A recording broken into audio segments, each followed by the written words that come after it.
Sabay tawa ng napakalakas. Pagtayo ni Goyang, muli itong lumakad papunta sa kararating lamang na lalaki. Ikaw ang dahilan ng lahat ng ito. Ikaw ang dahilan kung bakit kailangang mawala ng nanay ko. Ikaw ang dahilan kung bakit napakarami ang nasawi. At mula sa gintong liwanag na nagmumula kay Goyang, nagbago ito at naging kulay pula. Huli na! Nanaig na kay Goyang ang galit sa puso niya at pagnanais na makapaghigante. Wika ni Tandang Lucio. Umalis na kayo rito habang may oras pa! Dahil lahat kayo ay mapapahamak kapag nanatili pa kayo sa lugar na ito! Wika ng isang tinig mula sa kanilang likuran. Si Tandang Lamaw at ang 7 manggagaway. Pagkasabi ni Tandang Lamaw ng mga iyon, kaagad namang tumakbo paikot kay Goyang ang 7 manggagaway. Hindi niyo siya mapipigilan! Mapapahamak lang din kayo! At nang walang ano-ano, itinaas ni Goyang ang kanyang mga kamay at tumalsik ng napakalayo ang 7 manggagaway na nakapalibot sa kanya. At para itong kidlat na bigla na lamang sumulpot sa harap ng kanyang katunggali. Sinakal niya ito at mula sa paligid ay may mga nilalang na bigla na lamang naglitawan. Bawat isa sa mga ito ay kumagat sa pinuno ng kanilang kaaway. At matapos kumagat, bigla-bigla itong hihilahin. Kitang-kita ng lahat ang pagkakapilas ng kalamanan ng taong yon. Hanggang sa halos buto na lamang ang natira dahil sa dami ng mga nilalang na unti-unting lumapa sa kanya. Karumal-dumal ang naganap sa nilalang na yon.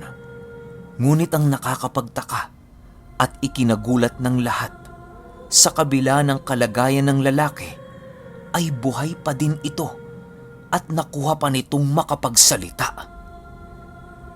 Hindi dito nagtatapos ang laban, babaylan. Babalik at babalik ako hanggat may natitirang kasamaan sa puso ng lahat ng taong pinoprotektahan mo. Hanggat may kasakiman at ganit sa kapangyarihan, magbabalik at magbabalik ako.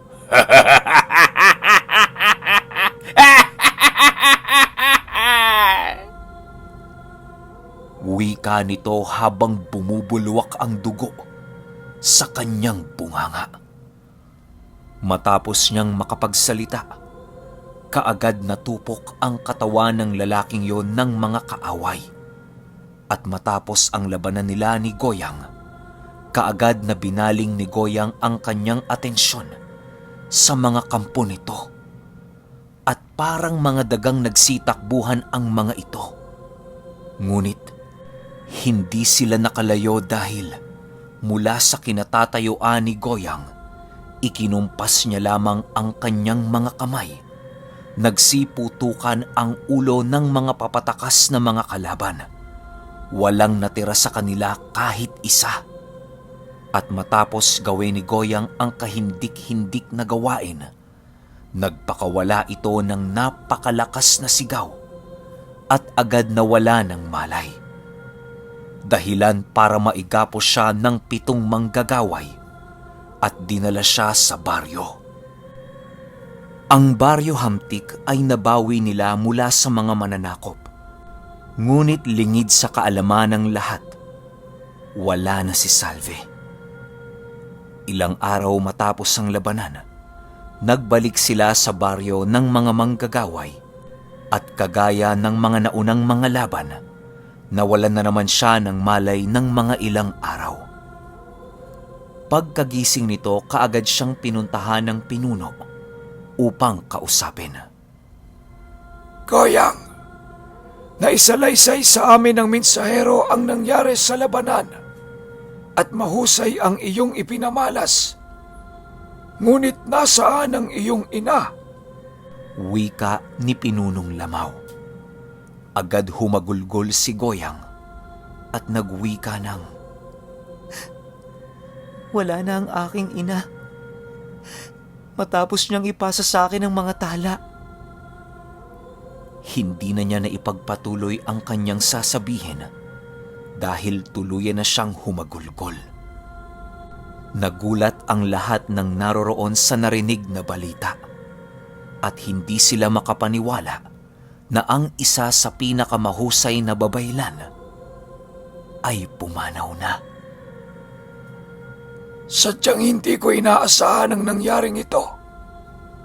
Ngunit ito ang tadhana ng babaylang Salve at nagampanan niya ang kanyang dapat gampanan. Ang pangalagaan ang mga tala. Wika ng pinuno. Nang mga oras na yon, nakatayo lamang si Goyang habang nakatingin sa labas at nagwika ito ng, "Ang mga talang ipinasa niya sa akin na naging dahilan ng kanyang kamatayan. Kung alam ko lang na ito ang magiging dahilan ng pagkawala ng aking ina, hindi ko na dapat to tinanggap." Malungkot na wika ni Goyang habang nakatingin sa malayo. Goyang, alam natin na ang lahat ng nilalang ay may tadhanang kailangang tuparin at landas na kailangang tugpain. Kagaya ng iyong ina, ito ang kanyang kapalaran. Ito ang kanyang dapat gampanan. Ang pangalagaan ang mga tala ng mga ninuno at panatilihin itong ligtas. Wika ng Pinunong Lamaw. Ang banta ng ating mga kalaban ay mananatili hanggat may nabubuhay na mga taong may masamang hangarin sa kapwa. Ngayon, ito ang iyong tadhana. Kailangan mo itong harapin. Wika naman ni Tandang Lusyo. Pawang mga nakatatanda ang mga taong nakapaligid kay Goyang ng mga panahong yon. Pinupuno siya ng pangaral at sinusubukang pagaanin ang kanyang loob. Maging si Lolo Manuel ng mga oras na yon ay hindi makapaniwala. Ngunit nang lumaon, ay natanggap niya ang kamatayan ng kanyang anak na babae. Apo, masakit sa akin ang nangyari sa iyong ina. Ngunit may tungkulin siyang dapat gampanan. At matagumpay naman niya itong naisakatuparan. Wika ni Lolo Manuel. Aling tadhana? Aling gampanin? Ang mamatay dahil sa pangangalaga ng mga sulating ito? Hindi yung katanggap-tanggap para sa akin. Wika ni Goyang, sabay talikod kay Lolo Manuel. Ngilid sa kaalaman ng lahat na lilisanin ni Goyang ang baryo ng mga manggagaway. Ilang gabi ang pinalipas niya upang walang sinuman ang makahalata. Yun ang akala niya. Dahil nung gabing lilisanin na niya ang baryo, ay nakaabang pala si Salbog sa bukana ng baryo. Laking gulat ni Goyang dahil bigla itong nagsalita ng, "At saan mo naman balak magtungo, Goyang? Sa palagay mo kapag umalis ka sa baryong ito, matatakasan mo ang iyong tadhana?" Wika ni Salbog sa dalaga. "Alam ko, hindi ko matatakasan ang tadhana ko. Lilisan ako sa kadahilanang kailangan kong hanapin ang sagot sa lahat ng katanungan ko. Kaya kung binabalak mong pigilan ako ay huwag mo nang ituloy." Tugon ni Goyang sa mensahero. Alam ni Goyang sa sarili niya na hindi magiging madali ang naging desisyon niya na umalis dahil hindi niya kabisado ang buhay sa labas ng baryo. "Sinong may sabing pipigilan kita, Goyang? Kung ito ang tingin mong tama, sige, humayo ka. Walang makakaalam ng gagawin mong paglisan. Ngunit sa oras na lumisan ka, tuluyan ka ng hindi makakabalik sa baryong ito. dahil mabubura sa alaala mo ang daan patungo sa lugar na ito. At kahit anong gawin mong paghanap dito, ay hindi mo na muling matatagpuan ang baryong ito o ang kinaroroonan ng pamayanan ng Hamtik. Wika ni Salbog sa dalaga. Bagaman labag din sa kanya ang paglisan ni Goyang, minarapat niyang huwag na lamang itong pigilan. Hahakbang na sana siya nang bigla naman niyang marinig ang boses ng kanyang lolo Manuel. Goyang Apo, ikinagagalak ko na maging buo ang loob mo sa pagpapasyang ito. Ikinararangal kita bilang mula sa angkan ko. Kung lilisan ka, tugpain mo ang daan patungo sa kabilang ahop, sa ahop ng Panay. Hanapin mo ang isang magsasaka na nagngangalang Juan Dumog. Isa itong pinagkakatiwalaang pinuno ng isang pamayanang itinatag ng mga dayuhan. Madali mo siyang mahahanap pagkat taglay niya ang isang makapangyarihang mutya. Ang mutya ng ngipin ng kalabaw. Ang gabay nito ang siyang magiging palatandaan mo dahil ito ay isinugo ng isang diwatang kasanggamo simula pa nang isinilang ka. Si Diwatang Malandok. Pagpapaliwanag ni Lolo Manuel. Ano naman po ang kaugnayan ng Juan Dumog na yun sa akin? Takang tanong ni Goyang. Sa inyong dalawa magmumula ang henerasyong tinutukoy sa iyong tagna. Wika naman ni Tandang Lamaw na ikinagulat ni Goyang dahil bigla na lamang itong sumulpot mula kung saan. Ako 10 ng lahat ng nakatatanda sa baryong ito ay ibinibigay ang aming basbas sa iyo. Piniling babaylan ng mahal na Apo Lakay na siyang kinalugdan ng mga diwata. Humayo ka at tuparin ang iyong tagna. Itaguyod mo ang henerasyong magmumula sa iyong dugo. At lumuhod si Goyang sa harap ni Tandang Lamaw. Salamat po sa inyong lahat. Patawarin po ninyo ako kung lilisanin ko kayo. Ngunit nawa ay maunawaan ninyo ang aking desisyon. Hindi na natapos pa ni Goyang ang kanyang sasabihin dahil pinutol na ito ni Tandang Lamaw. Wala kang dapat ihingi ng tawad sapagkat kagaya ng tadhana ng iyong ina, alam naming lilisanin mo ang baryong ito para sa kaganapan ng iyong tagna. Ngayon, Goyang, humayo kang dala ang basbas at pagpapala ng kalikasan. At matapos nga ang araw na yon, nilisa ni Goyang ang baryo ng mga manggagaway. Naglakbay siya mula sa isang baryo, papunta sa isa pang baryo sa layuning hanapin ang taong tinatawag na Juan Dumog. At sa bawat baryo at bayan na madadaanan niya, napakarami niyang natulungan at napabilang pa siya sa isang pangkat ng kababaihan na kung tawagin ay Tres Glorias, na kung saan pinangilagan sila ng mga dayuhan dahil sa angking katapangan at talino sa pakikipaglaban ng mga ito. Sa katunayan, isang bayan sa Antique ang pinalaya ng 3 glorya.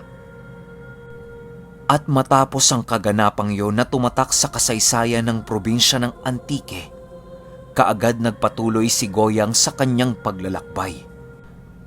At napadaan siya sa isang bayan na noon ay nasa ilalim ng pamumuno ng isang ikomyentero, isang Kastila. At dahil sa kalupitan ng dayuhang ito, hinuli si Goyang at ipiniit. Ngunit napagtagumpayan niya ang pagtakas sa kamay ng malulupit na mga Kastila. Noong mga panahong yon, Wala namang kakaibang kaganapan at dahil sa kaalaman ni Goyang sa panggagamot, napakaraming natulungan ng dalagang babaylan. Hanggang sa lumaganap na ang kanyang pangalan sa buong inkomyenda na noon ay tinatawag na Ilaya at probinsya ng Capiz sa kasalukuyan. Napakaraming natulungan ni Goyang. At isa dito ay ang isang bayan ng mambusaw sa probinsya ng Capiz. Dahil lumaganap dito ang kaalamang kulam at napakarami ang nabiktima ng mangkukulam na ito. Naganap ito noong isang beses na napadaan si Goyang sa isang bahay upang makiinom. At malugod naman siyang tinanggap ng may-ari ng bahay na yon. At sa pagpasok niya sa bahay, nakita niya ang isang dalagang nakahiga sa papag at hindi niya naiwasang itanong sa may bahay kung ano ang nangyari sa dalaga. Kinulam siya. Hindi namin alam ang dahilan. Wika ng ama ng dalaga. Kung inyo pong mamarapatin, ako po ay isang babaylan. Hayaan niyo po kung gamutin ang dalagang ito. Laking pasasalamat ng may bahay dahil nakasumpong sila ng isang babaylan. Nang mga oras ding yon, sinimula ni Goyang ang panggagamot gamit ang lahat ng kaalamang kanyang natutunan. Nahuli niya ang mangkukulam at ito ay pinasanib sa katawan ng dalaga. Inusalan niya ito ng mga engkantasyon habang nakahiga sa isang papag. Nang sumapi na ang mangkukulam, kaagad niya itong tinanong. Sino ka? At ano ang kailangan mo sa dalaga? Sumagot ka kung ayaw mong patayin kita. Wika ni Goyang sa nakasanib sa dalaga. Ngunit tumawa lang ito ng napakalakas na siyang ikinagulat ng mga tao na naroroon sa bahay na yon. Dahil noon pa lamang nila nasumpungan ang ganoong kaganapan. Isang babaylan, kamangha-mangha ang iyong tapang. Hindi ko akalaing may karapat-dapat din palang manggagamot na makakalaban ko. Wika nito habang nakaturo kay Goyang. Karapat-dapat na makalaban? Mangkukulam, hindi mo ako kilala at walang labanang magaganap. Dahil kapag hindi mo tinanggal ang lahat ng itinanim mo sa katawan ng dalagang ito, ay papatayin kita.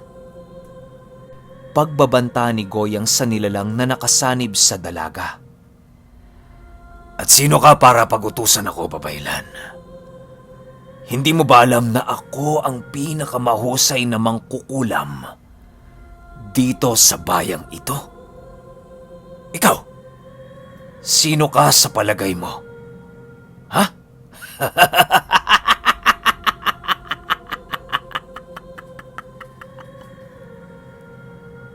Wika nito sabay tawa ng nakakaloko. Pero natigilan ito nang biglang nag-usal si Goyang ng isang engkantasyon. Ngayon, kung hindi mo pa ako kilala, hayaan mong magpakilala ako sa iyo.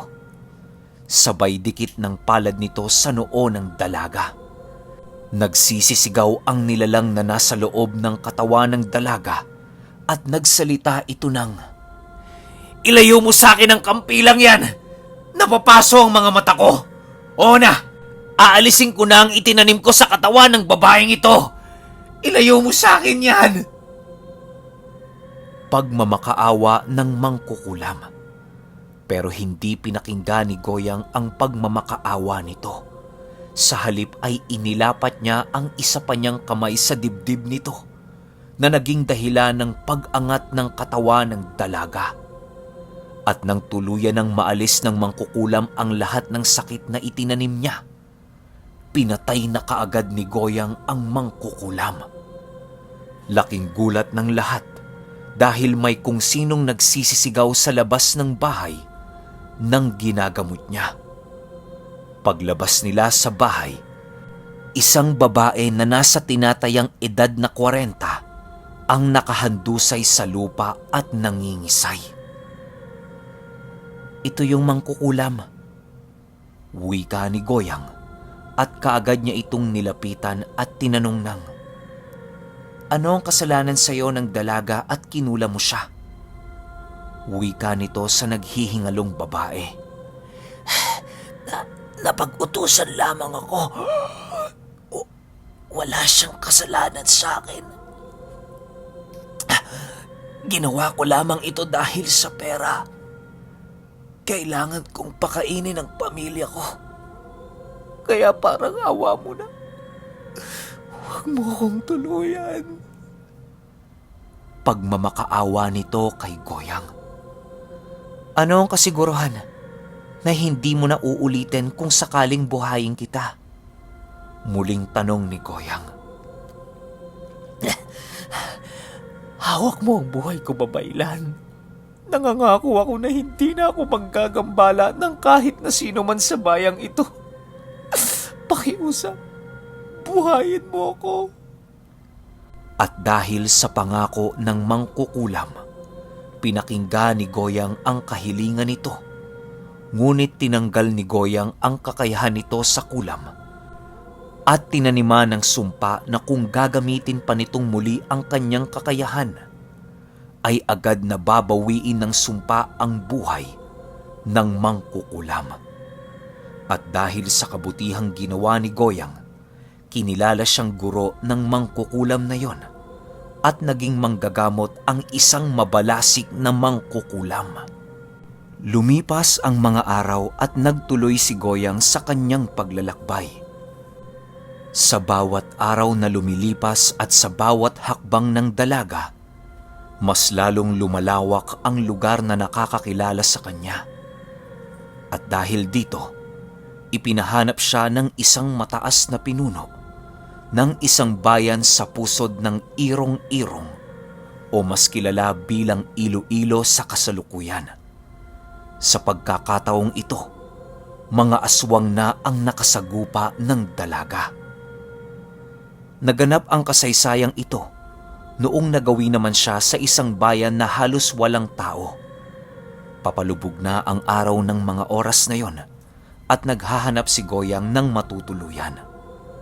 Ngunit sa kasamaang palad wala itong nakita at dahil dito, naganap ang isang pinakamasaysayang kaganapan na naging usap-usapan sa buong probinsya ng Iloilo. Habang nakaupo si Goyang sa labas ng isang bahay, napansin niyang may mga paparating sa kinaroroonan niya. At nang lingunin niya ito, 10 katao ang nakapalibot sa kanya. Walang mga saplot at punong-puno ng langis ang katawan.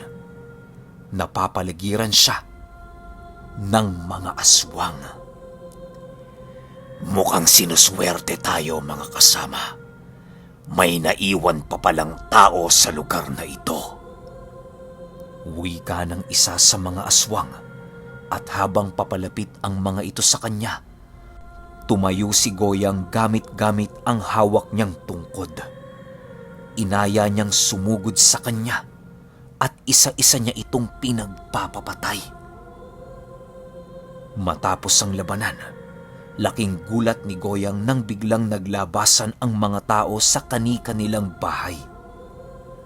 At pinuri nila si Goyang, dahilan para hilingin nila ang tulong ni Goyang. Naging matagumpay naman ang pagtulong ni Goyang sa kanila. Tinuruan din ni Goyang ang ilang kalalakihan sa pakikipaglaban sa mga aswang.